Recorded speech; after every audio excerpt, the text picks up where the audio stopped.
Jadi yang wajib berkuasa atas diri kita yang diciptakan ini ya yang menciptakan. Itulah yang dimaksud air suci yang bisa mensucikan.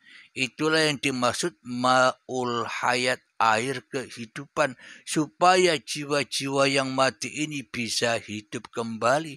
Bisa hidup kemana? Kembali lillahi ta'ala. Bangun tidurnya lillahi ta'ala.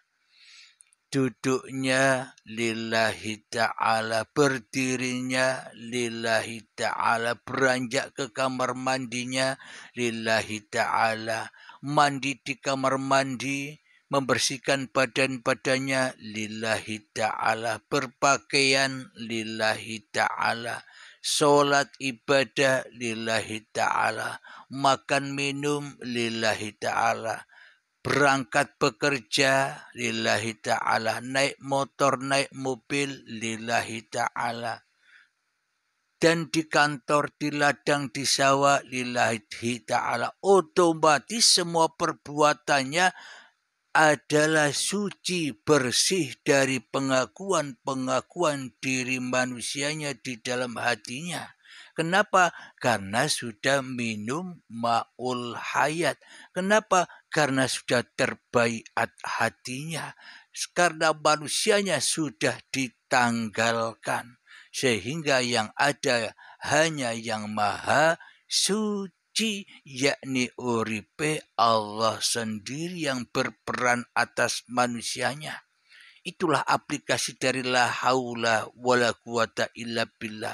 Aplikasi daripada la ilaha illallah. Aplikasi daripada la maujudan illallah. Itulah yang disebut ma'ul hayat itu. Air kehidupan. Jadi tanpa meminum air kehidupan, apapun yang kita daya upayakan semuanya najis, wuduknya najis, sholatnya najis, duduknya najis, berdirinya najis, ngomong-omongannya najis, mandinya, sholatnya najis, bekerjanya najis, dapat rezekinya najis, pangkat jabatannya najis, semuanya air mutanajis. Kenapa? Karena yang digunakan adalah uripe manusianya. Bukan hidupnya Allah yang ada, tapi manusianya merampas, mencuri hidupnya Allah demi untuk hidupnya sendiri-sendiri. Ya semua apa yang dilakukannya najis. Air mutanajis. Jadi hubungan syariat dengan makrifat, jadi hubungan pelajaran fikih dengan tujuan untuk ibadah kepada Allah ada sambungannya, ada benang merahnya. Tidak, atau jangan dibedakan antara syariat dan makrifat.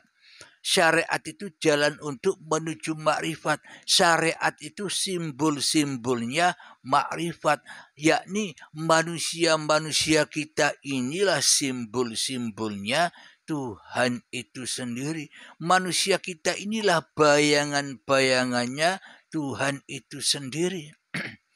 Jadi tempat ibadahnya seluruh manusia bukan di tempat atau bukan di rumah ibadah-ibadah masing-masing agamanya manusia. Bukan di situ tempat ibadahnya. Tempat ibadah itu kan tempat ibadah buatan manusia, buatan makhluk.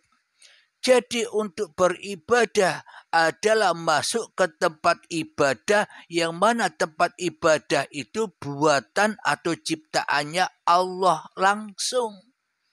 Bukan ciptaan manusia tempat ibadahnya.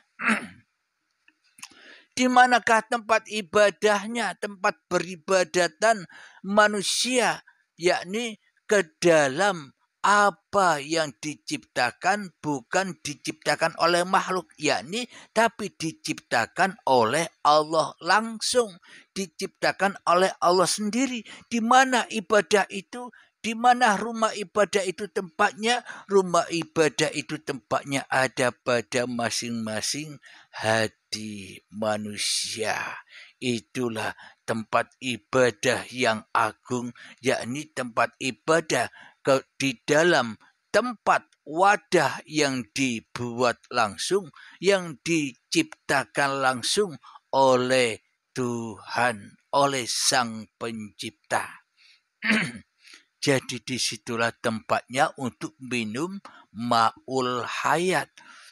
Agar supaya apa? Agar supaya hidup dari kematian. Jadi benarlah apa yang diterangkan selama ini di paparan uripe Allah. Jadi kematian di sisi Allah dan kematian di sisi manusia itu beda pengertiannya. Beda pemahamannya. Kalau kematian di sisi manusia menyangka badan-badan yang mati itulah, yang sudah jadi bangkai itulah yang dimaksud kematian. Akan tetapi kematian di sisi Allah itu lima yuhyikum. Kematian orang-orang yang belum minum ma'ul hayat. Jadi mati hatinya, meskipun raga badannya hidup, tapi mati hatinya.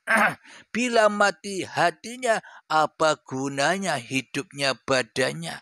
Apa gunanya hidup raganya, bila hatinya pun masih mati? Jadi apa yang dilakukan, ya tak ada imbasnya, semuanya mati. Solat syahadatnya mati.